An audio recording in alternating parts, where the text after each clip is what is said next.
The opinions of the guests and host are their own and do not represent the opinions of IRONCLAD, the Border Patrol, or the Department of Homeland Security. The Chinese government has figured out how to basically exploit our generosity.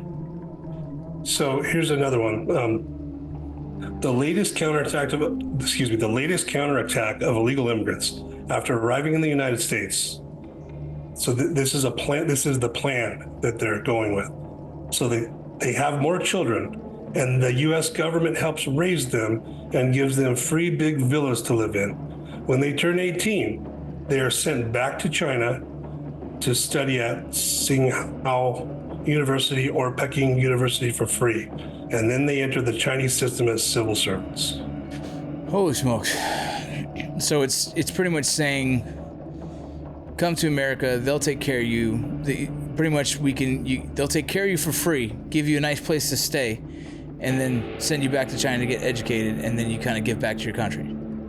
Yep. So come here, learn the system, learn how it works here in the U.S., make some friends, go all the way through high school till you're 18, then go back to China, go to university or whatever the government decides that you should be doing, and now you know both cultures very well, and you can fit in the U.S. very easily. We cut through the partisan talking points. We're not interested in perpetuating fear. We're interested in seeking truth, hearing what's really going on America's borderland. Welcome to Borderland, an IRONCLAD original. Today we're bringing you a conversation with Cory Gautereaux. Cory is a lifelong California native who walks daily along the borderlines between California and Mexico. He's made some shocking discoveries, and he's here to tell us about it. Here's our conversation.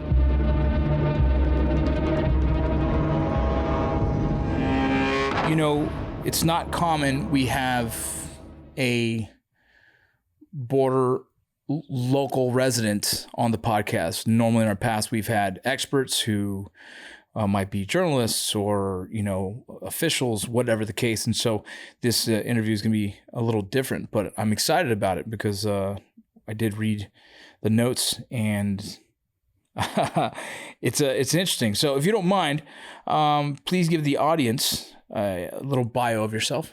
So I'm from here, from San Diego County. I grew up in the county. I grew up in these areas out here by the border, just, messing around in high school and doing high school things out here. So I'm very familiar with the area, very familiar with the normal illegal immigration that when you worked in the Border Patrol, the stuff that we grew up seeing, right? So I left here, went to college, a couple places, wasn't really for me, ended up joining the Army. I was a Black Hawk crew chief, a door gunner, and got out of the Army, tried to go back to college again.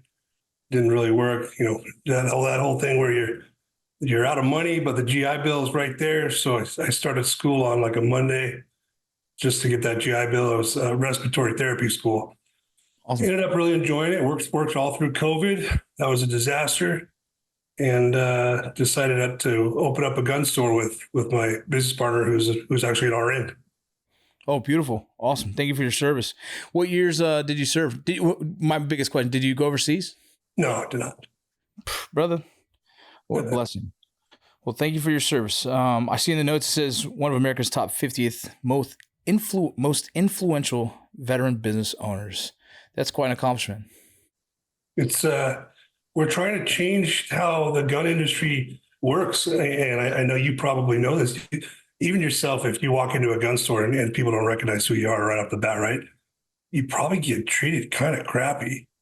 There's this stigma at gun stores where the people behind the counter know everything, right?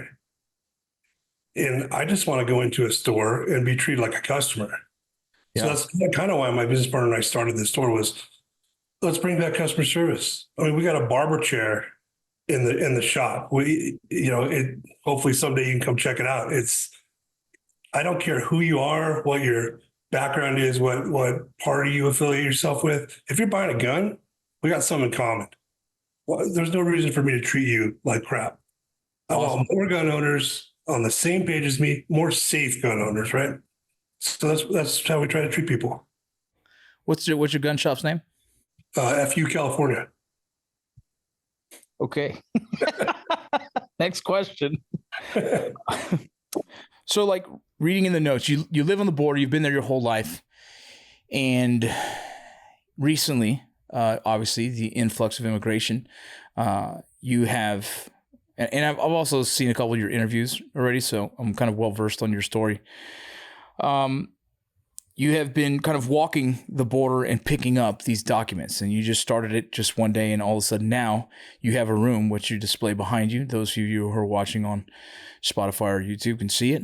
Those of you who are listening, there's a wall with baggies and IDs inside of them and organized in different areas. One's China, the other's different countries of origin. And there is passports and everything, what you name it, you can name it for identification, just hanging in his room. When did you start collecting these identifications? It was a little over a year ago now. I don't know if you heard the story about how this came about.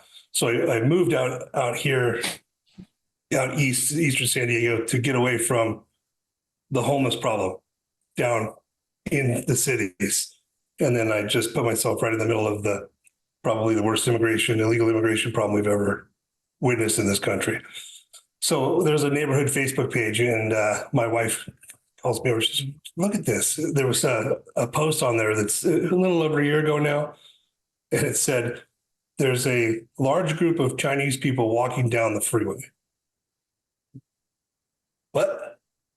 Yeah. Now, Eastern San Diego, not a lot of Chinese people. So that's a little weird by itself. People walking down the freeway, pretty unusual. So I got my truck, drove down there, a couple miles away. Hey, there was a large group of Chinese people walking down the freeway. And at the time, the Border Patrol were just as confused as me. Like, where do these people come from? What are they doing? How many would you say was in that group? Walking down the freeway, probably 50. And then once they found out that there were more people, it was probably a group of about 200. Yeah, there's currently this statistic going around that there's close to 33,000 Chinese nationals have come across into America since, I guess that number is more recent in the past 4 years or so. That number is shocking and a little unsettling. And from some of the reports is that a lot of them, I guess, whatever trafficking organization is using the route that is nearest to your house. Yes. So let's go back to that number real quick, 33,000, and then we could bring up the gun number. How many registered guns are there in this country? How many? I don't remember. I think it's like 300 million. I could be completely wrong. Okay, does that mean there's 300 million guns in this country? No. So when they say there's 33,000 Chinese in this country, what about all the Gautereaux? Yeah. Those are the documented numbers. Correct. So 50, who knows? 60, 100, who really knows how many Chinese nationals or CCP operatives are in this country? But to go back to your question, yes, they're coming in an area between, they're coming all over, but near me, it's from Tecate down to right before El Centro. So from my house, the closest area is about 5 miles. Have they been able to identify what organization is the one who's transporting them or assisting them in their attempts to come into America? Coming into America, or who's assisting them once they're in America? No, that's. I mean, if you have that answer, I'd love to hear that too. But I do. You don't want to hear it though. Well, let's start here. Has it been identified what cartel or trafficking organization is assisting in their efforts in coming into America? So there's the different cartels along the border, and where an article came out today, which it's kind of frustrating me because I've had a lot of this information for a long time and nobody's wanted to touch this stuff. Any of the alphabet agencies, they've tried to stay far away from the stuff that I've tried to show them. Until recently, they're a lot more concerned. But an article came out today that the Sinaloa Cartel is laundering money through the CCP. So China and the cartels are working together to facilitate this crossing. When you say CCP, for the audience who doesn't know what that means. Chinese Communist Party. So there is evidence, you're saying, that the cartel is working with the Chinese Communist Party. Yes. And you believe that they are the ones who are assisting in these Chinese nationals coming into America. You could say I believe, but I also have proof. I found a cell phone at the border about, I don't remember, January. And it was a brand new iPhone. I found many cell phones, dozens of cell phones. This was in perfect condition, just like, yours or mine right now. I was with a buddy, but he actually found it and handed it to me. And I was looking around trying to see the smudge marks of the fingers to see what the password was. And I didn't want to tried it, nothing. Set it down, charged it, went back to it. You know what? 1, 2, 3, 4, 5, 6. Whole world opens up. Whole phone opens up. Pictures, travel documents, picture of his passport, picture of an address that he was going to. This guy came from Wuhan and went through Wuhan and I believe Turkey, and then got down to Central America, South America, Central America, and came all the way up, ditched his phone right on the U.S. side of the border, which they're no longer doing. They're doing it on the south side now. Oh, really? Okay, we'll get to that. They adapt and overcome. They're pretty smart. So this guy's cell phone happened to have some Telegram chats. Well, one Telegram chat to be particular. Within that Telegram chat, I am now in 33 different Telegram chats on it, telling people how to get into this country and how to work the system, basically.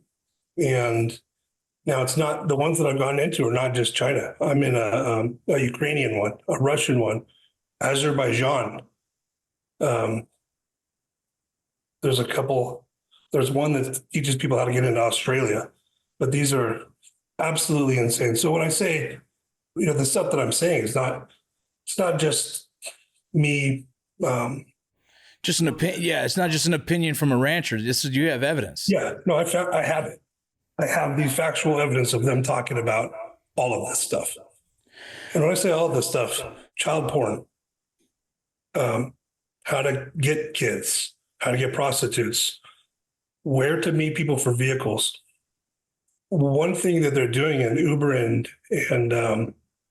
Lyft and DoorDash and some of these other places haven't figured this out yet. So this is an exclusive for you. Let's say I start a DoorDash account, right? So I will lease it, for lack of better terms, lease it to one of these Chinese people who will drive a vehicle that's probably not registered, probably don't have a driver's license. And again, I'm not just saying that. They talk about not having driver's licenses and not having registered vehicles. They will do the DoorDash for me, and then I will cut them a check for how many DoorDashes they do. But they're doing it for Lyft and Uber as well. Damn. So they're making money that way, but are they also transporting in the same sense? Bill Malusian has a video of, so when the Border Patrol goes to pick them, so when they cross, Border Patrol goes to pick them up in the vans or the buses to process them. Yeah. They try to do it quickly. Now, sometimes that doesn't always happen, staffing, whatever the case may be. I know Bill has a video that everyone can see pretty easily, but there are a bunch of videos where these guys will literally just call Lyft or Uber to come pick them up. So not only is Lyft and Uber being used in a nefarious way for these people to make money, Lyft and Uber are now human trafficking. Holy smokes. So we're so excited to launch this new piece for the Navy SEAL Foundation. We're titling it I Am. This piece plays out all the aspects that go unseen inside of the life of a team guy, the life of a family member. Everything we do for the foundation, we want it to do justice to the cause and for the community. So we want authenticity and we want it to make a difference. So we hope you get that from this. We're so excited to launch it. The cell phone, you talked about the app called Telegram. Those of you listening, those who are watching don't know, Telegram is a secured app. Essentially, they can create secured lines of communication where it's almost impossible to get hacked into or to the government to be able to use to identify it. So that's why these organizations are using apps like Telegram. I've heard of this before. Using the Telegram is as a form of communication to guide, to direct, to give information, to kind of assist in the exploitation of these individuals, but as well as being smuggled into America. So there's something funny you said there, that Telegram is a secure app. I like to caution people, it's only as secure as you make it, because this idiot got into all these chats. So Yeah, it's secured. The chat is secure, but phones are not. Yep. So make sure you have a password on your phone. The other thing that you discover is all these identifications. I guess at one point the standard operating procedure was to just dump their identification. Why would that be? So at first I was confused, because when I first started finding these, I would find them like by the dozens. I have totes over here on the side that are just filled with this stuff, because I kind of, my wife was getting mad at me for using all the kids' Ziplocs for their lunches. So I just kind of stopped doing it. But they would just come across, and I have some videos of them getting dropped off by the cartel in an area where there's no fence at all. Just the fence stops. It's a barbed wire fence, and it's usually cut anyway. And they get dropped off. Let me back up. So back in the day when you were working and when I lived out here, they wouldn't get dropped off right there because the sensors would pick them up. The sensors that we have would pick them up, and Border Patrol would be there in a second. Even when I used to go out there and have fun off-roading in high school and doing those activities, the Border Patrol would be there in seconds. Hey, what are you guys doing? And then they didn't care. Now they drive right up to the fence and they'll unload. They'll have 4 or 5 vehicles, and they pack them in there like cattle, and they'll unload right at the fence. So these people, now this is an opinion or hypothesis, I guess. They're packed in there like cattle. They have all their stuff, and they go, "Oh crap, we got to get out. Oh, we're in America now. I still have my passport and my ID and my phone. What do I do?" Because they walked like 10 feet to get into the U.S. Yeah. So it wasn't as strategic as it is now, where I think, again, this is an opinion. I think that now, because so many people like myself have been finding these things, they are figuring out that they need to drop them on the Mexico side. So I have a feeling the cartel is saying, hey, before we get in the vans, ditch your stuff. What's the point? What's the point of ditching their identification? I don't understand. I get that question a lot, and it's a simple answer to a very perplexed problem. Because the main thing is if we have travel documents, these are considered travel documents. Technically, we can deport them if they showed that they came here to claim asylum, but they went through 10 countries that they didn't claim asylum in, then we can deport them. But we don't deport to China. So it becomes very, very confusing. Now, that's just one reason, is that they can come here and say, I'm John Smith and, blah, blah, blah. Or are they doing it for nefarious reasons? And I have thoughts about that too. So you have, here's a whole passport. No, this guy just tossed the passport, right? Didn't even think about it. This guy put some work in to get rid of this passport. And I mean, he'd meticulously rip stuff up and on further inspection of some of this stuff, what I'm finding is the ones that are ripped up very well, like here's a stamp. I don't know if you can see that. Yeah. UAE, but this is not a UAE passport. Pakistan, UAE, there's visas from, so the ones that are ripped up, and I have some over here that are burnt, those usually have some countries in there that don't necessarily like us all that much. UAE, Pakistan. I have a passport that has a visa. So the guy it's a Turkish passport, but it says the guy's born in Islamabad, but then he took a trip to Tehran. What? And now he's here. You know, I do know that some countries will not even take individuals if they can't 100% identify their place of origin. And so I imagine that's another one. People might be wanting to mask who they are. Maybe they have a criminal background. Maybe that country that we do have a connection to them, we could find out. But if they have a fake persona, well, then they can slide through the cracks. So a lot of things. I just find it fascinating that hundreds and hundreds. I mean, am I accurate on the number? Hundreds or thousands of identification? Just myself, hundreds. Yes. But there's some other people in town that are doing the same thing. They don't live. It's much easier for me because I live here. There's thousands. I went out on Saturday with a friend who's running for assembly. His name's Nick Wilson, and he wanted to see what was going on because he's running for office and he wants to help. And I took him out, and we found like 15 passports just walking. I was just walking around showing. I wasn't even looking. So I wanted to read you some of the stuff from the chat, if that's cool. Oh yes. And so we're talking. You're talking right now. The Telegram chats that you were able to get into. These are Chinese nationals. These are Ukrainians. They're all kinds of different chats. Correct? So there's separate chats for each nationality because of the language barrier. So the ones that I pulled to share with you, these are this is for the Chinese chats. So this one, and I'd like to preface this with I'm not ragging on the Border Patrol at all. You know, we were in the service. We probably did some things we didn't really want to do or like to do. And I know their morale is not great right now. And if you talk to the guys here that know me from going out there, they know that I have their back, especially as a gun store owner. I'm a law enforcement dealer.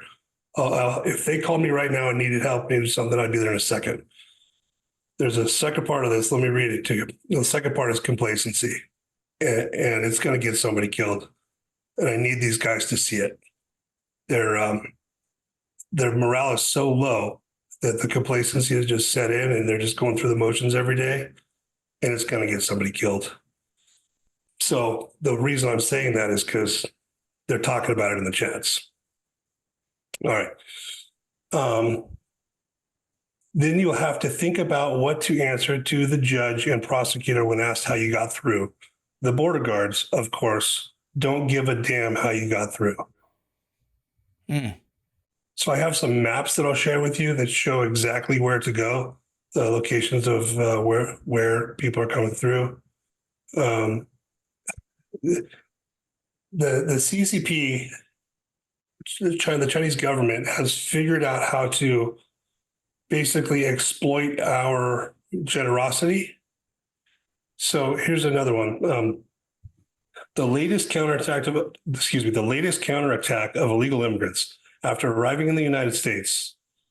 So this is a plan. This is the plan that they're going with. So they have more children, and the U.S. government helps raise them and gives them free big villas to live in. When they turn 18, they are sent back to China to study at Tsinghua University or Peking University for free. And then they enter the Chinese system as civil servants. Holy smokes. So it's pretty much saying, come to America, they'll take care of you. They'll take care of you for free, give you a nice place to stay, and then send you back to China to get educated, and then you kind of give back to your country. Yep. So come here, learn the system, learn how it works here in the U.S., make some friends, go all the way through, high school till you're 18, then go back to China, go to university or whatever the government decides that you should be doing. And now you know both cultures very well, and you can fit in the U.S. very easily. Some more? Yeah, this is a interesting one. So they're talking about how to get help in the U.S. and this stuff is just so insane, man. And remember, there's a language barrier here, a translation barrier. So it says Stake Brother helped a large number of illegal immigrants get green cards. Stake Brother, lawyer Huang, Chairman Zhang, Chairman Zijun, the 4 major lawyers in Los Angeles. These lawyers have connections with the immigration department. If you want to get a green card, go to them. Jeez almighty, they have the lawyers' names. They personally named out 4 lawyers. Yeah. I wonder if, oh my God. Okay. I mean, and this chat has 30,000 pictures in it. What are the pictures? Anything and everything. Horrible things to, like I said, maps. There's a new map that they have because it's getting hot out, right? It's getting close to 100 during the day. And it's a long one, so I won't read it. I'll paraphrase it. They're talking about how you're going to need X amount of water to be able to make the travel through here in the heat. And then somebody goes on there and posts a map of the Campo winery, which is, you can look up and see the border right above you. And they posted the Campo winery because they said, you can get water here. Just get it to the tap. They support you? Like not they support you, but it's a winery. So there's water lines running everywhere. Oh, so just a little bit of recon. That area. Their intel is this is a very, very sophisticated operation. Yeah, it's like an active operation that's ongoing, right? They're continuing to facilitate movement. They have identified areas of safety, of sustenance, and how about? Let me ask this. I asked this to another journalist before. I know you're not a journalist, sorry, but is there any mention on these chats about the presidency and who they'd like to see, or anything in that nature? So when Trump got all those charges, right? Yeah. That day, I was so excited to go on here to see what they were going to say. It's kind of sad, right? I do have a life, but I was excited to see what they were going to say. So they said, Trump is going to jail. Everyone can relax and continue to walk the line. That's in the chat. Yeah. Yep. Here's another one. Somebody asked who built the wall. Yes, that wall was built by Trump. If Biden steps down, it will be a nightmare for those inside. If Biden gives illegal immigrants official status and allows them to vote, he will win. Whoa. Win the hearts of the people and win the world. So, it's funny hearing that. It doesn't sound like that individual, and that's just one. I'm being generous when I say this. It sounds like that one believes in the opportunities that America might present for it, right? In that conversation. Is there the opposite? Is there any talks of those who might want to do harm, potential threats? Yes. Unfortunately, let's leave it at that for now. Okay. Nothing seems like today or tomorrow. There are some threats, and I have some people that I've sent this to now because it concerned me. Some of the stuff is like, cannon fodder and just people talk. It's a chat. Talking smack. Yeah. There have been some that have been very concerning, and we can talk offline about it. How come, you said you've reached out to 3-letter agencies, and I'm not trying to put anyone on blast here, but you're holding currently a phone that has access to a telegram that potentially has important information that could, one, help one, slow down potential traffic from transnational organizations, but two, hopefully maybe identify potential threats in this nation. Like, how come you haven't had the, I don't know, support? It's frustrating, man. I mean, we all pay taxes, and I feel I try not to get jaded about this, and I was for about a couple months ago. I was over it. I'm just like, why am I doing this? I should be with my family. I can see the writing on the wall. This is not going to end well for any of us. I should just be spending as much time with my family as I can in my house and my business. And then some people started to get behind me and say, no, man, you got to keep going. Some very important people. And so I have, like I said, I haven't put them up on the wall, but I think about that a lot because I offered this stuff to some agencies early on, very early on.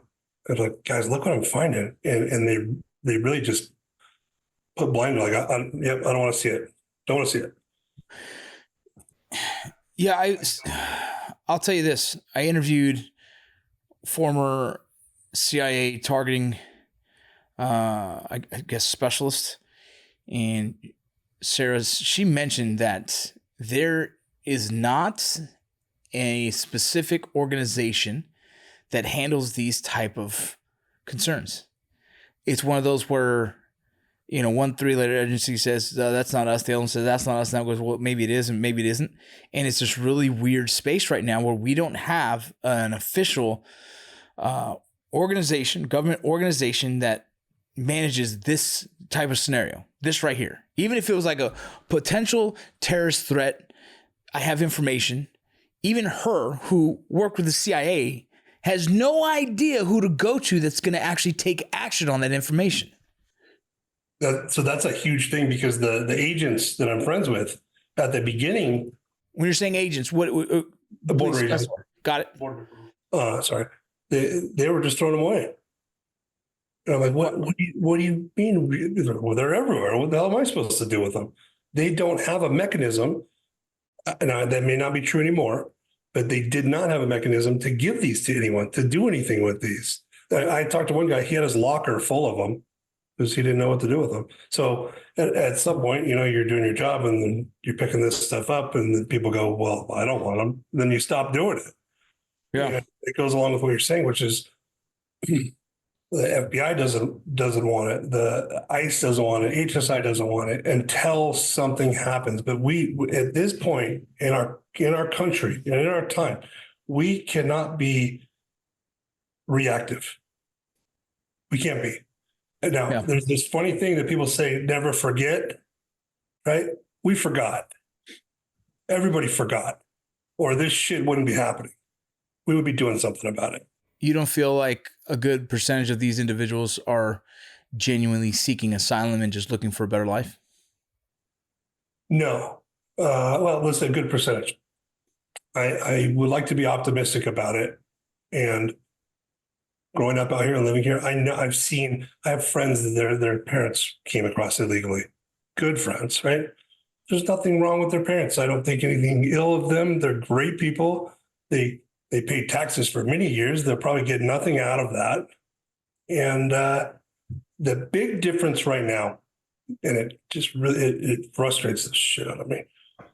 When those people came across my friend's parents, that generation, when they came through illegally, they made it a point to assimilate to this country. But they also brought their culture with them. And you and I both live in border areas. I love the Mexican culture. The food, the people, the party, they're great people, right?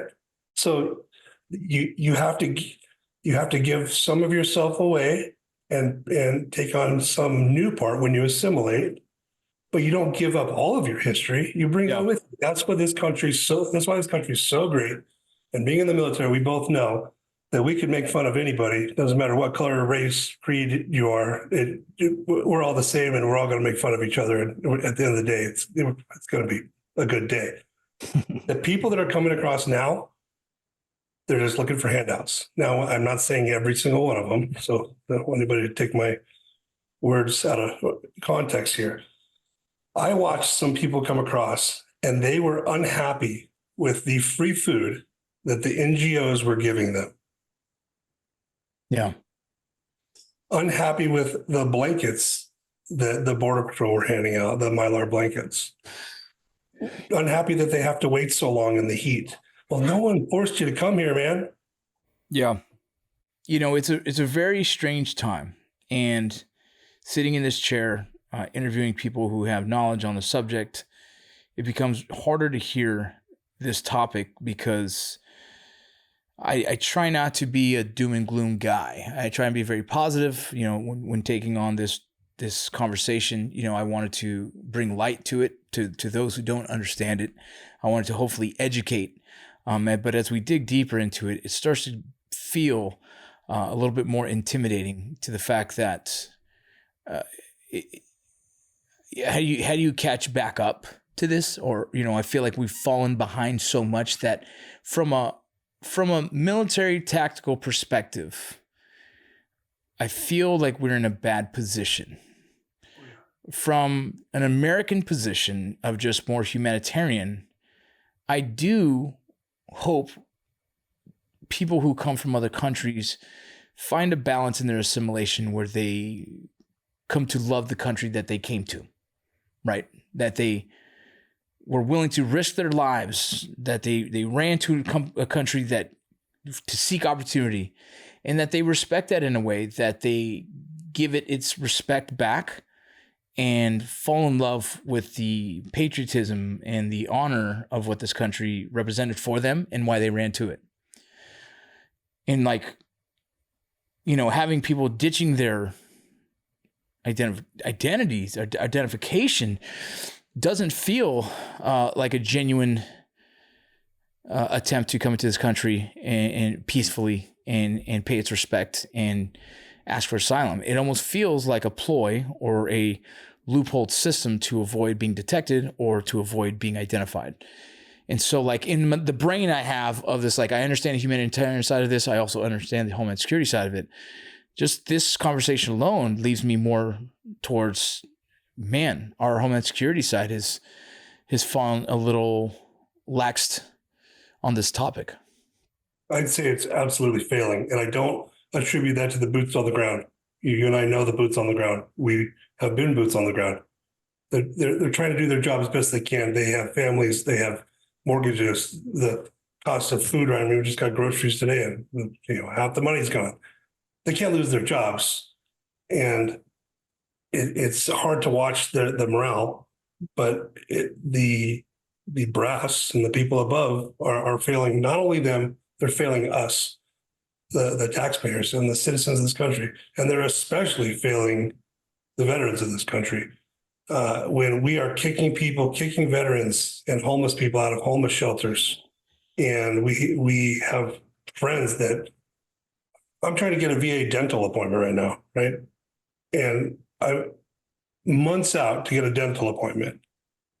Really? And I have friends that are trying to get VA appointments, months out for VA appointments.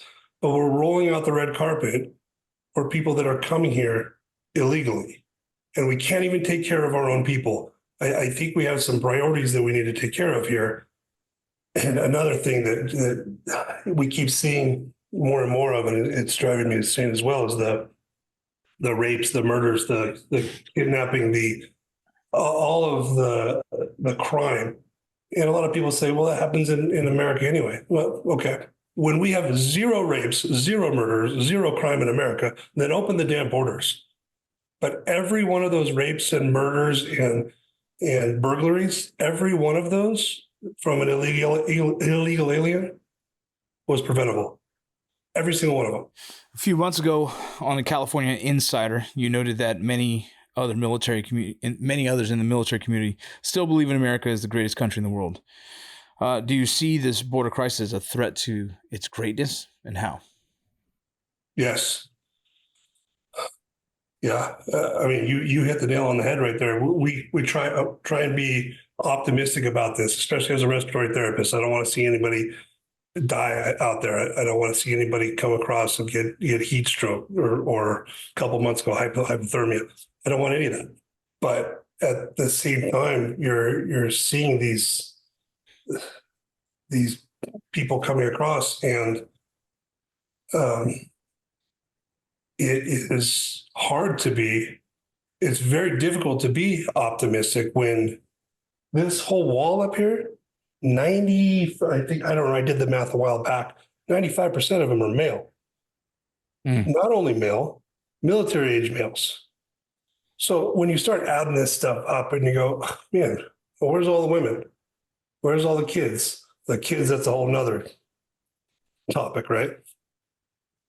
It is very hard to be optimistic. And then you know, especially a combat veteran like yourself, and I'm here in San Diego with the, you know, a lot of different special operations here, the Marines and the Navy, and even I have some 19th group guys, that customers of mine, and they'll come out here and shoot sometimes at the house. I have a range here, and I'll, you know, hey, come check this out.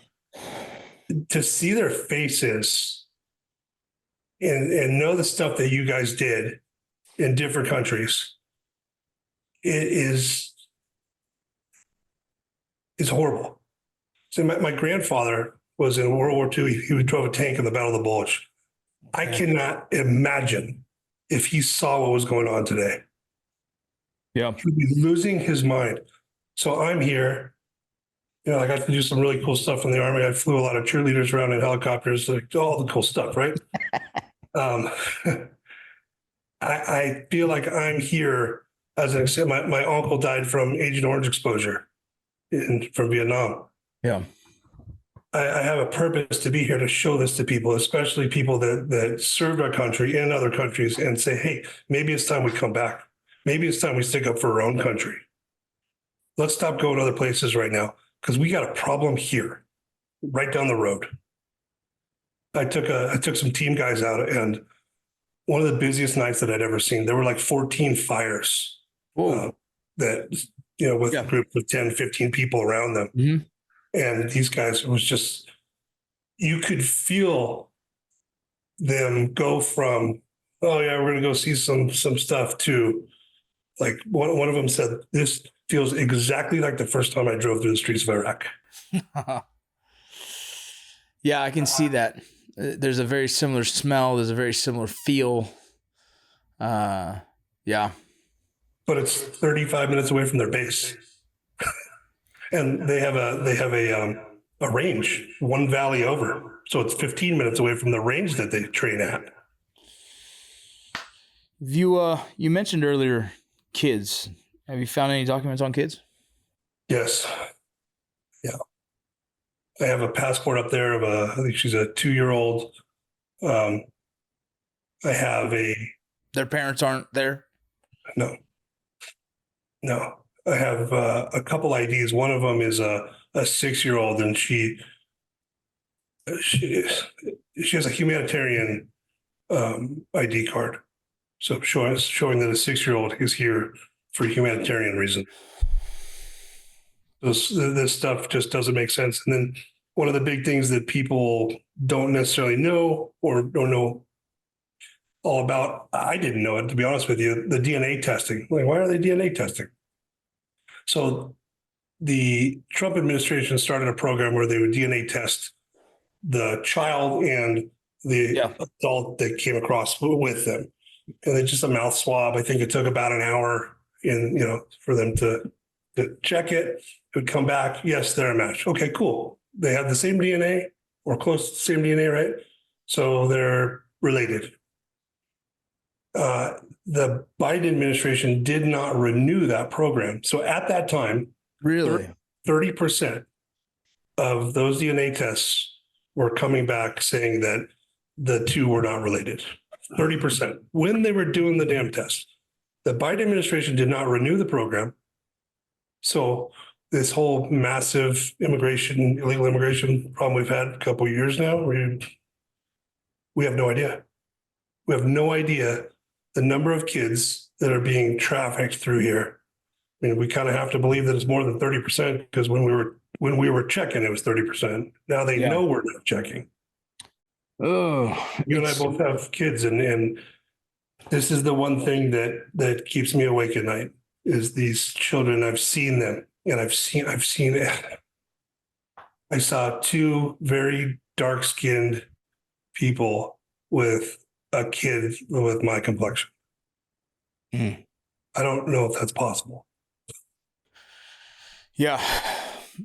Well, Cory, is any last message to the audience about your experience right there, right now, and any concerns? You're more than welcome to voice those now. I think we all know the media is not covering the majority of this stuff. You're looking for a quick soundbite or a quick video, and that's also kind of what got me into speaking up. Lots of people have told me not to.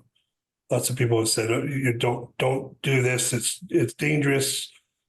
And like I said, my ancestors and my friends like you didn't do what you did for me to just sit here and watch this go through my backyard. That's not me. That's not me. Not going to happen. I'm going to speak out on this until we get it fixed. I did have a guy from one of the letter agencies tell me that I'm working on creating a nonprofit right now to combat the child trafficking because I could see it, right? Yeah. I wish I could plug something, but I don't have it yet. Should be filing next week.